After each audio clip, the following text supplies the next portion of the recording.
In today's lecture, we'll cover open source cloud softwares that can be used to build private clouds. So we will see two such examples. One is a virtual computing lab, another is Eucalyptus. Virtual computing lab.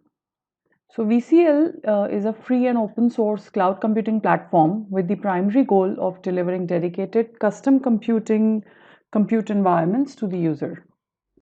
So the computing environments can range from a simple virtual machine to a cluster of very powerful servers running complex high performance computing simulation. Also, VCL supports different types of provisioning of different types of computing resources, which includes a bare metal machine, virtual machine hosted on several different hypervisors, traditional computing lab computers, etc.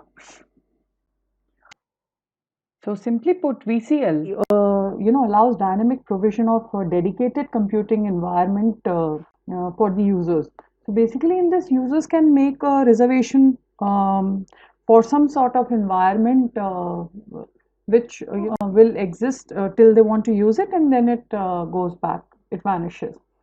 Um, so basically, if we look at the history of C, initially it was mostly implemented in colleges and universities.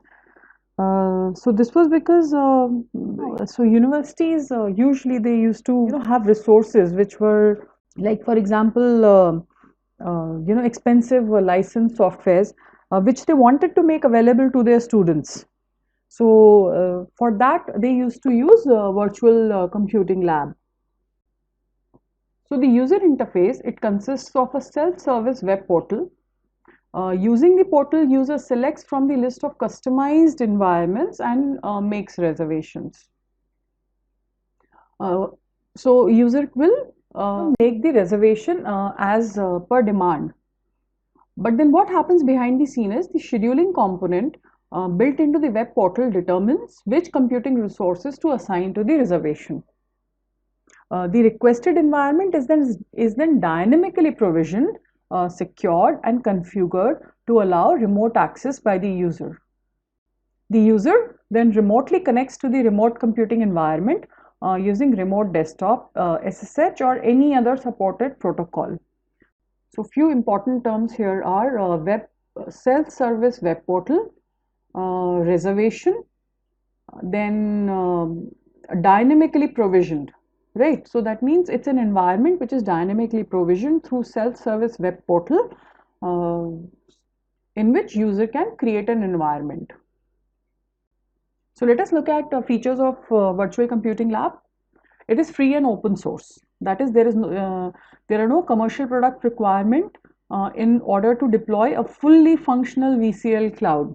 Right, it is completely free and it is open source. Second is it provides a self-service web portal and it is designed to present simple interface to the end user.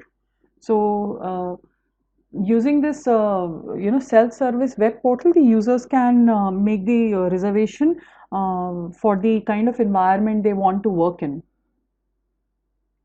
Then it supports multiple authentication method. It can either use built-in or it can use LDPA, which is a class of directory access protocol, which is a lightweight directory access protocol, or it can use a shibboleth, which is a single sign-on system. So what is a single sign-on login system? Basically, it is a system that in which the user will sign in just with one identity to the various systems which are being run by a federation of different organizations or institutes. So the user will have one single username and password. Using that, it can log on to various systems, and these then it provides very simple image creation. Also, it provides image revision control and delegation of image creation. Then it also provides a robust privilege and authorization model. So, robust privilege and authorization model will allow for granular access to be granted to the user. It supports multiple provisioning method, which can be either bare metal or it can be virtual machine, in which the virtual machine is installed above a certain hypervisor. um, or it can be a traditional computing lab machine. Then VLC allows block allocation. So this feature is very important, as this is what is required in, for example, classrooms or workshops, where it can create a pre-scheduled load of multiple nodes for a group of users. It provides priority loading, dedicated access. Example, a block allocation is, for example, during in a week, every day 2 hours there is a lab, and in that lab time there is some software which is required. So VLC can be used to in either ways. That is, from that lab it can be so if that expensive software is present with the university, it can use VCL to give the access to the students. Next is cluster environments. So VCL allows the creation of cluster environments, wherein it will create a parent-child type of environment. This is ideal for small to medium-sized cluster, which is so this is self-service, and the user can build and manage their own custom clusters. Finally, VLC provides a feature which is a statistics and log data, and this is very strong. So it has built-in statistics pages. Now it provides data in readable formats. It will give information like whatever the number of reservations, total and that is total and unique by user count, by operating system, by environment. It will depict the information in forms of graphs. So this statistics and log data is useful in determining how and when the environments were used. Next, let us look at Eucalyptus. So basically, Eucalyptus is open source private cloud software for building private and hybrid clouds, which are compatible with Amazon Web Service APIs. So Eucalyptus is an open source software system intended mainly for supporting infrastructure as a service cloud. So the system primarily supports virtual networking and management of virtual machines. Virtual storage is not supported by Eucalyptus. So in infrastructure as a service, in this it only supports virtual networking and virtual machines. So its purpose is to build private or hybrid clouds that can interact with the end user through Ethernet or Internet. The system also supports interaction with other private clouds or public clouds over the Internet. So using Eucalyptus, it helps to build the private and public cloud, and that can interact with the user. Also, it supports interaction with other private clouds or public clouds over the Internet. Next, let us look at the resource managers and how the resource management is done. So there are three managers here: cloud manager, group manager, and instance manager. So instance manager controls the execution, inspection, and termination of virtual machine instances on the host where it runs.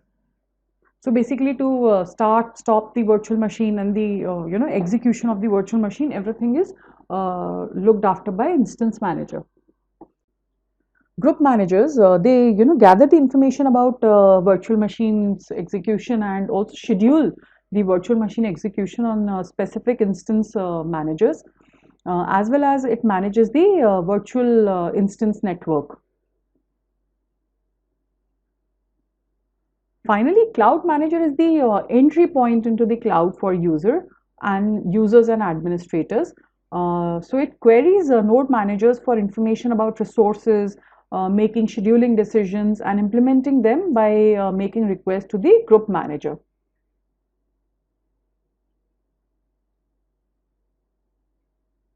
So in terms of functionality, Eucalyptus works like Amazon Web Service APIs. Therefore, it can interact with EC2. It does provide a storage API to emulate the S3 API for storing user data and virtual machine image. So it is installed on Linux-based platforms, is compatible with EC2 with SOAP and Query. SOAP is a simple object access protocol, and Is S3 compatible with SOAP and REST, where REST is representational state transfer. So SOAP defines a standard communication protocol, that is the set of rules specification for XML based message exchange. And whereas so basically SOAP is a protocol, and REST is an architectural style that defines a set of constraints to be used for creating web services. Finally, Eucalyptus also supports, a command line interface and web portal service. Both can be applied with Eucalyptus. So, finally, let us look at the Eucalyptus architecture. So, in this, the node controller hosts the virtual machine instances and manages the virtual network endpoint. So, this is the node. So, there is a node controller which controls these virtual machines. Above node, we have cluster, which is called the availability zone. This again has three controllers, which is cluster controller, storage controller, and VMware broker. This is an optional field. So in this cluster controller is the one which manages the virtual machine and is the front end for the cluster. Storage controller manages the Eucalyptus block volumes and snapshots to the instances within its specific cluster. So this controller is it's equivalent to Elastic Block Store. A VMware broker. This is an optional component. Basically, it provides a interface to VMware environment, AWS compatible interface for a VMware environment. Finally, at the cloud level, there are two components. One is the cloud controller, another is Walrus. So cloud controller provides an administrative interface for cloud management, and it forms high level resource scheduling, system accounting, authentication, quota management, and so on. Walrus on other hand is equivalent to Amazon S3 and serves as a persistent storage to all the virtual machines in Eucalyptus cloud. Walrus can be used as simple storage as a service. Well, to sum up, if we look at the architecture, at the node level, we have node controllers.